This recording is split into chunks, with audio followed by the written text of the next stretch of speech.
Do narcissists seek revenge when they realize they have lost?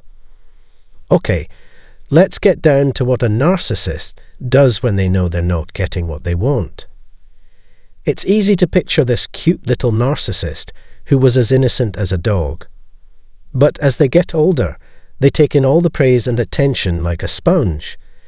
It doesn't take long before they become full-grown adults with huge egos.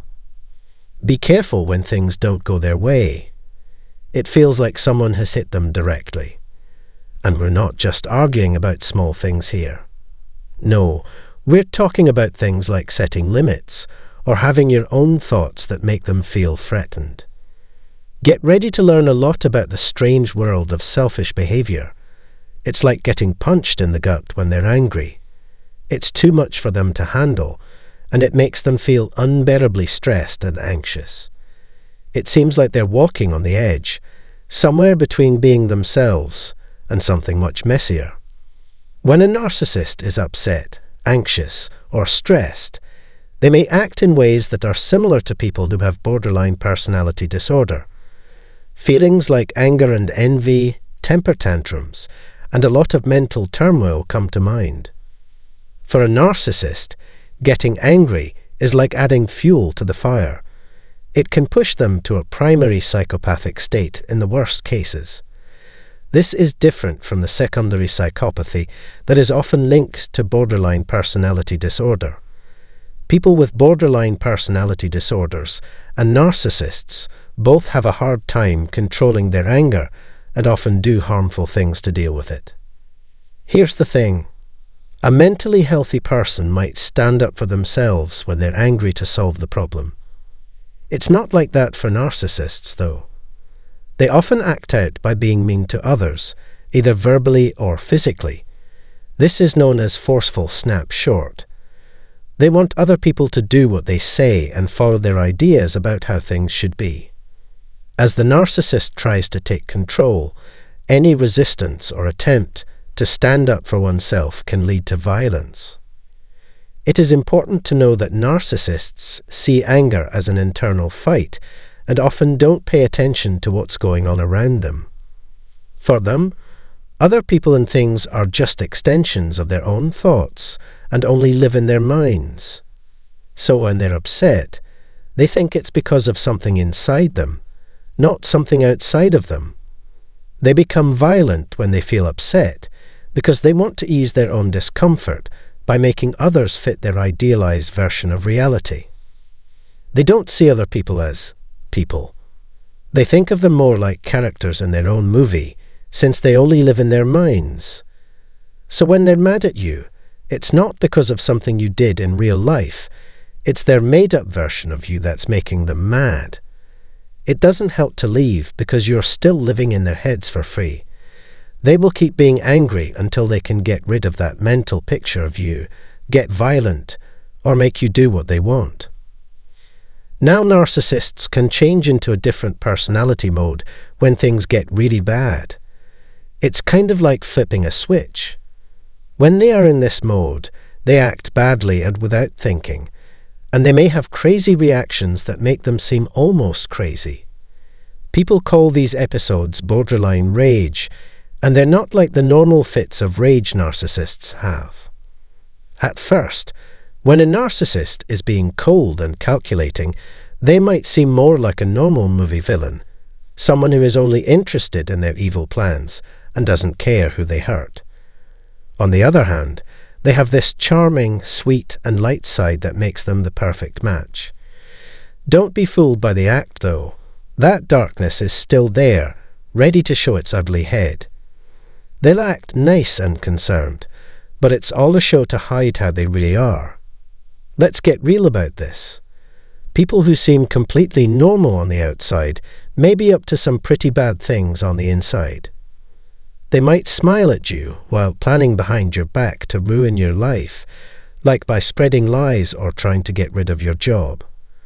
The damage they do is often bad, and it can leave you feeling scared. Let's talk about the unstable state now. Think of it as two different forms of the same person. The first one is like a volcano that's about to erupt. They get angry or have temper tantrums out of the blue, just like a narcissist would. The second one is sneakier. It's more like a slow burn, where they slowly make things worse and then blame you for it all. People who are hidden narcissists like to play mind games like this. In a nutshell, narcissists can go into this state when things get tough. The sneaky type plans and schemes behind the scenes, while the explosive type goes off like a firecracker. Lots of egos can make people feel slighted or like they've been wronged sometimes.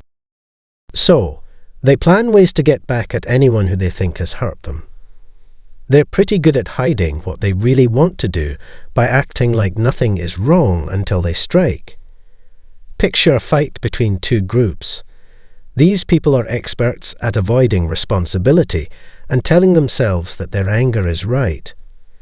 These people only care about winning, and if they don't, it can make them sad, drink too much, or even lose touch with reality. Let's break it down. Most of the time, people are mean when they're close to someone. They might begin by insulting others verbally and then move on to hitting them.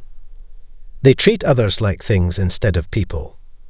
Also, be careful if they are nervous or angry. They might start following or bothering people they think are enemies. Let's talk about getting back at someone. It's like an innate need to get back at someone who has hurt you. For some, it's a way to make things fair again. They don't just want to punish the bad guy, they also want to make the victim feel safe again and make sure the bad guy faces the music.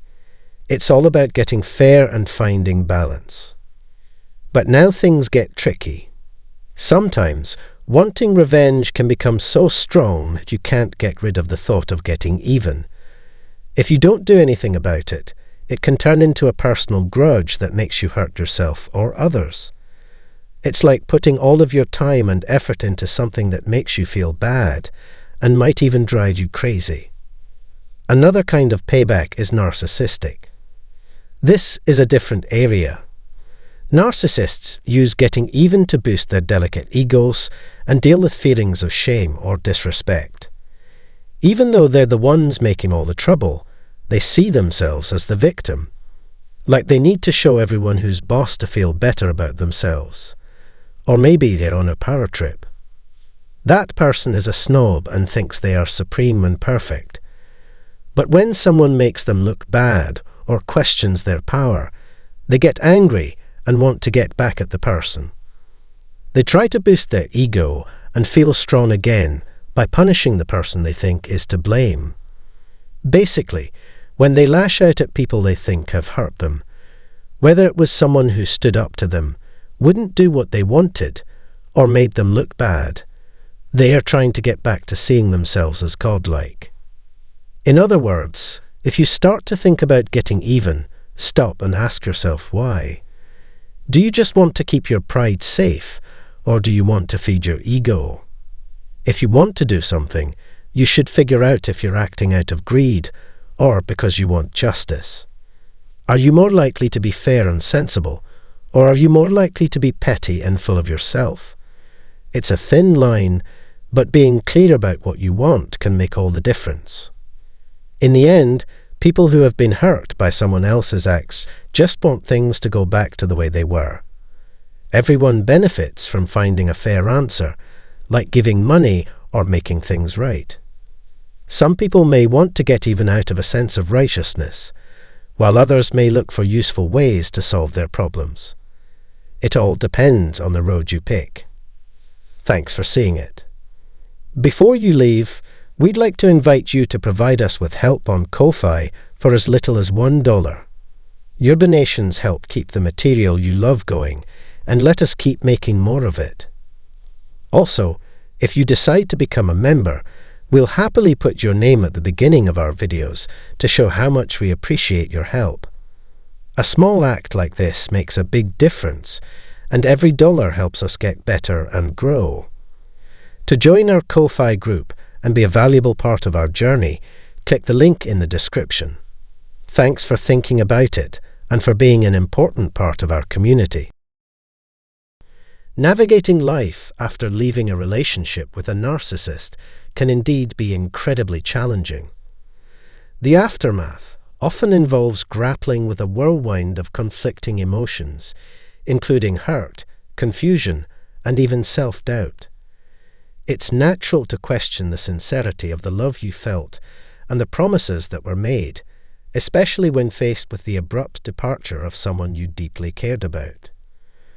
One of the most perplexing aspects of dealing with a narcissist is trying to understand their motivations and whether they are capable of feeling remorse for their actions. While it's tempting to hope that they might eventually come to recognize the pain they've caused and express genuine regret, the reality is often more complicated. Narcissistic individuals typically possess a profound sense of entitlement and a lack of empathy for others, which can make it difficult for them to acknowledge or take responsibility for their hurtful behavior. They may be skilled at manipulating situations to their advantage and shifting blame onto others, further complicating the process of healing and moving on. In many cases, the narcissist's focus remains primarily on their own needs and desires, leaving little room for genuine remorse or introspection. However, it's essential to remember that every individual is complex, and there may be rare instances where a narcissist experiences fleeting moments of regret or self-awareness. Ultimately, the most important aspect of healing from a relationship with a narcissist is prioritizing your own well-being and focusing on self-care. This may involve seeking support from friends, family, or a therapist, setting boundaries to protect yourself from further harm, and engaging in activities that bring you joy and fulfillment. While it's natural to seek closure and validation from the narcissist, it's essential to recognize that true healing comes from within and cannot be dependent on external validation. By cultivating self-love and resilience, you can emerge from the shadows of the past and embrace a brighter, more fulfilling future. Our brains like to take the easy way out after a hard day, don't they? As comforting as it is to say, "I love you," it's much harder to face the fact that their deeds don't quite match up. If the two don't match, you might feel lost and stuck in a cycle of emotions that you can't get off of. It's possible to wonder, do they even miss me? Since you cared about them so much, it makes sense to expect the same from them. Narcissists, on the other hand, care in a strange way, if you can even call it that. There are three main things on their minds when you decide to leave. To begin, they are obsessed with keeping their picture safe. They're more worried about how other people will see them after you leave. I thought, what will people think of me when my partner left me for a while? To keep up the image of being a loyal partner, which I clung to, I worked hard to make up a story that made me look like the victim. Fearing for my reputation, I thought, how will this affect my reputation? They might make things more dramatic before you leave to make you want to leave so they can avoid blame and save face. It's all about keeping up the image of a saint, even if their deeds don't match up. They'll worry about saving themselves after you're gone, not your feelings. Because of this, they may try to get you to fall for them again by any means possible, even if it means ignoring how much they hurt you. The hoovering strategy is one that narcissists like to use. Let's look at how it works. It's used for a few sneaky things. To begin, when they try to get you back, they only care about making themselves look like the good guy. "See, I tried," they'll say. "We fixed things. Don't you think that makes me look good?" This helps them believe their twisted story of events and keeps up the appearance of being a good partner. In order to keep up looks, they also use character assassination, which is a common form of smear campaigns. They'll tell lies to put themselves above you because they want to look better than you. To make themselves look better, they'll make you look like the bad guy by blaming you for everything. In the worst situations, they might even blame someone else to protect their own honor. It doesn't matter what they say. They'll say anything to make themselves look good by dragging your name through the mud. Once a relationship is over, the last thing a narcissist cares about is their image. What they do to get ahead, even if it hurts other people, is driven by their obsession with how other people see them. There's nothing else going on. Knowing this helps you understand how they act after a split. As I already said, a narcissist's main concern when you're not around is how they look to other people. What's next on their list, though? Cash. Third, it's all about having power. A narcissist loves being in charge. Getting lost is their worst fear. They take a big hit when you decide to leave because they're used to being in charge. They are very afraid of losing power over you because being in charge is a big part of who they are. How do I regain control? Is something they ask themselves all the time. They keep going over it in their heads because they can't stand the thought of not being in charge. They try to pull you back in after a breakup because they are afraid. They are trying very hard to get back the power they lost. They try to get you back into the relationship after it's over just to keep their hold on you. This is called hoovering. They'll do anything to keep control, even if it means lying to make it look like you stopped things instead of them.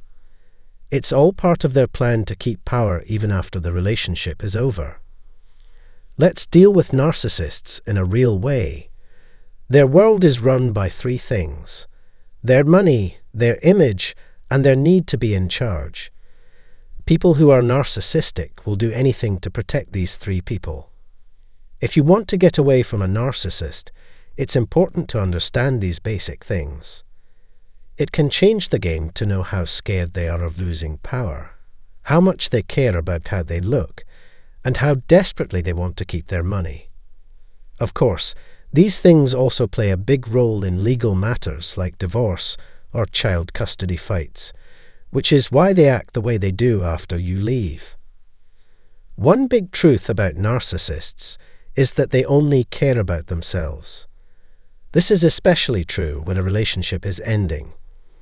They aren't very good parents because they avoid doing what they need to do or give it to someone else. They might not even take care of their pets. It's clear where their interests lie if they don't care about how you feel or the state of the relationship. When you start to doubt yourself or wonder if you're crazy, remembering this can save you. But didn't they say they cared? You might ask. They said things would be different, right? They didn't do anything with those words. How they treat you and the other people around them every day shows what kind of person they are. Finally, all they care about is keeping their image clean, their money safe, and staying in charge, especially when you're out of their reach. The most important thing to remember is that you're not crazy. Things like the ups and downs of your feelings, the uncertainty, and the chaos are all normal and expected. Lots of other people have been through the same things and come out better. Don't be afraid to ask for help or get in touch with people who understand what you're going through. It can be hard to break up with a narcissist, but knowing what drives them, image, money, and control, can help you understand their actions and move on. You won't get through this alone. Give yourself time and help. To sum up, getting inside the head of a narcissist after a breakup can be like untangling a bunch of wires. It's hard and confusing, but you can face it head-on if you have the right knowledge and people to help you. Click the like button and share your thoughts or stories below if you thought today's chat was helpful. It can really help if you share this chat with people who might need it. Also, if you want more deep conversations like this, make sure you're subscribed and that alerts are turned on. We're excited to keep bringing you good stuff because of your help. Thank you very much. Please click on the link in the description to get a free book and the chance to talk to someone one-on-one. Thanks a lot for being on our team and always looking out for us. Don't forget that you're never on this road by yourself.